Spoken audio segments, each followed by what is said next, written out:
This is a tweet from Dave Revson. He says, really, really like the O-line.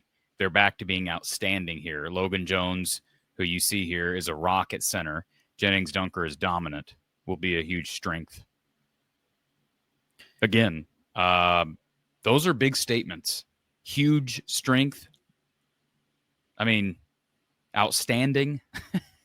So we can separate Dave Revson for a second. So like you, I believe he's really good at what he does. I've always liked him going back to his days at ESPN. I've always thought he was really good at what he does.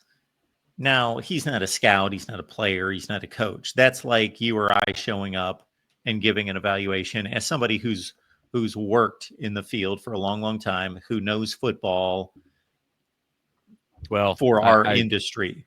I disagree to some extent. Because he's been doing these tours for how many years? Sure. So he's able to compare what he's seeing versus what he saw yesterday, 2 days ago, 3 days ago, and in previous years. That's where that's the only point of contention I would take with what you just said. Okay.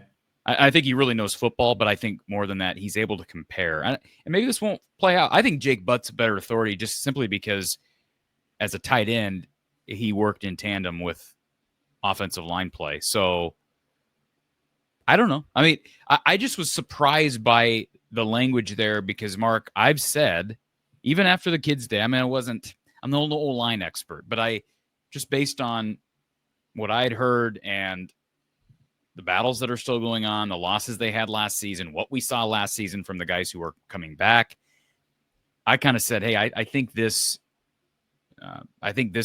offensive line will probably take a small step back, at least in running the ball. It will take a step forward in pass protection.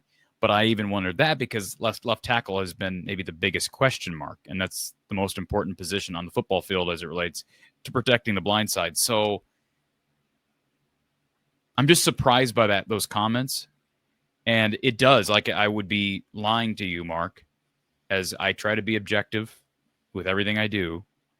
I'd be lying to you if I didn't say this is super intriguing to me. And this makes me think, could this team maybe be better than even I thought? Because of that offensive line, I'm not saying that's going to play out this way, but like, for instance, what Revson's saying here, if the offensive line as a whole ends up being outstanding, a huge strength, man, then I have to think they're going to be able to run the ball effectively. We keep hearing about the biggest. Tim Lester said yesterday, without question, wide receiver is the most improved group on offense. Quarterback, you bring in Mark Gronowski, and it looks like viable backups for the first time in a long time. I don't know. I just think, they're replacing 8 guys as starters on defense, but the guy, Phil Parker brought this up to Jerry DiNardo. The guys that are starting this year, they've played a lot. It's not like these guys, like 8 of 11 guys are going to be new starters, quote unquote, like Deshaun Lee and, even Carson Shire, Jaden Harrell. I don't worry about those guys. I mean, I worry about Deshaun Lee at times, but Jaden Harrell, Carson Shire, I'm trying to think. Max Llewellyn, I guess, technically is probably a new starter. Bryce Hawthorne, Jonah Pesos transfers are new starters, but I don't worry about those positions. I worry more about offensive line play and Iowa's ability to run the ball like they did last year, anything close, and protect the quarterback, because they haven't protected the quarterback well. I'm trying to think of the last time they protected the quarterback well. I'd have to go back and look at 2020 tape because they ran the ball incredibly well in 2020. Quarterback play was not good, and I'm not going to blame that all on Spencer Petras. I think he suffered from some pretty serious pass protection issues his entire career. 2019 was not a good pass protection year. Go back and watch Iowa-Michigan in Ann Arbor. Wasn't that game like 10-3? Yes. And Nate Stanley is just running for his life the entire game. I mean, you remember that. Levi and Landon Paulson. I love those two people because they wore the black and gold, but my goodness, they struggled in that game. And it wasn't just them. Those lines have struggled.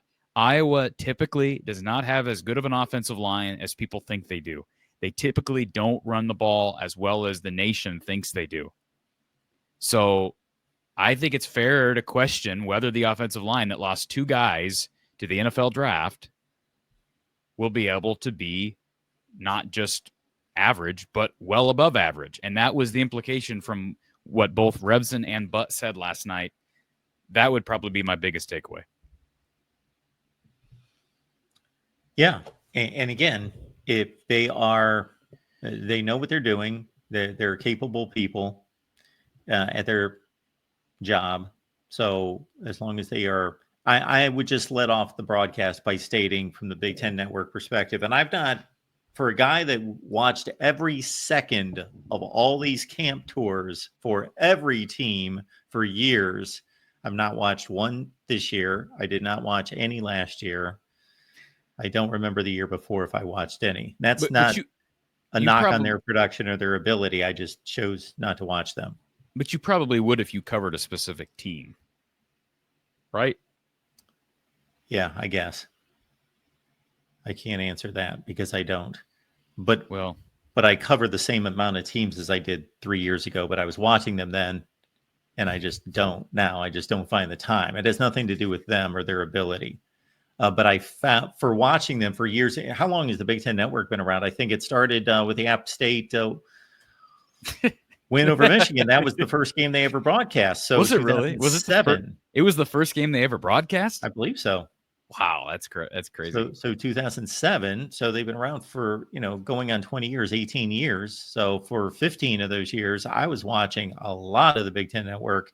And I'm just saying that these camp looks, these camp reviews were always a little light on the criticism factor for me. I agree with that. Yeah. So I also looked at this, like I'm trying to get updates on guys. So Bo Stevens was out Saturday for the Kids Day practice. He came out in uniform, signed autographs, and then I don't believe participated in really anything. He was in street clothes by the end of the day, and he was back working, looked like at full speed on Monday. So that's really positive. He's one of their 3 offensive linemen that need to stay healthy.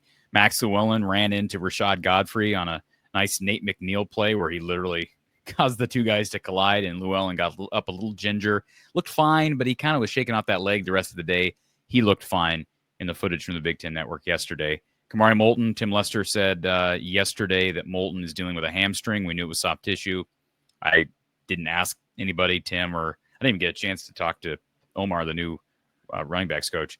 But, yeah, it's a hamstring problem. And Jazz Patterson, for some reason, his usage was a little bit odd Saturday. Like, he didn't get in till the end. But, man, that was probably the biggest individual takeaway was Jerry DiNardo said, and I quote, Jazz had a really, really good day. And that was emphasized by several other people. Tim Lester was really impressed with Jazz. Lester did say it's going to be running back by committee, so that fits into what we would have expected. Jake Butt said Addison Estringa is a breakout candidate in the Big Ten. I don't know. I tend to think that there's maybe some bias there from a former tight end, but I could be wrong. They even joked about that during the broadcast that, of course, the tight end would say that. DiNardo said, here's a quote. This is going to be a really good team, especially in Kinnick. Yeah, sort of generic, but a really good team. I mean, what does that mean?